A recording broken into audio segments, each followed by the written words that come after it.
இந்த ப்ரிப்பரேஷன்ஸ் ஸ்டேஜஸில் வந்துட்டு அதை முன்னாடி சொன்ன மாதிரி 2 விஷயம் வந்துட்டு எனக்கு முக்கியமாக தோணுச்சு.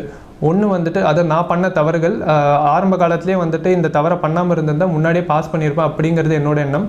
படிப்பு மட்டும் முக்கியம் இல்லை, படிச்சுட்டு இன்னொரு பக்கம் அதை வந்து நீங்கள் இம்ப்ளிமெண்ட் பண்ணணும். மார்க் டெஸ்ட் இந்த மாதிரிலாம் நிறைய எழுதுங்க. ஏன்னா என்ன தான் படித்தாலும் எக்ஸாமில் போய் அந்த 3 மணி நேரம் நம்ம என்ன எழுதுகிறோங்கிறது தான் அந்த எக்ஸாம்லருங்கிறவர் பார்ப்பார். ஸோ மறுபடியும் எழுதுனீங்கன்னா உங்களுக்கு அது ப்ராக்டிஸ் ஆகிட்டே இருக்கும், டைம் மேனேஜ்மெண்ட் இருக்கும். 2வது நல்ல ஃப்ரெண்ட்ஸ் வச்சுக்கோங்க. ஃபஸ்ட்டு வந்துட்டு நான் படித்தேன், பட் ஆனால் தனியாக உட்காந்து படிச்சுட்டு இருந்தேன், ஃப்ரெண்ட்ஸ் கூட இல்லை.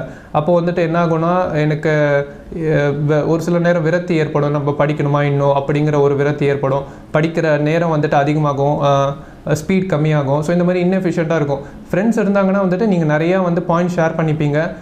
அதே சமயம் வந்துட்டு உங்களுக்கு ஒரு அக்கௌண்டபிலிட்டி மெக்கானிசம் இருக்கும். நான் படிக்கலைன்னா என் ஃப்ரெண்ட் வந்து திடீர்னு கேட்பாரு, நீ ஏன்டா படிக்கல அப்படின்னு சொல்லுவார். அப்படி சொன்னவங்காட்டியும் நானும் படிக்க ஆரம்பிச்சிடுவேன்.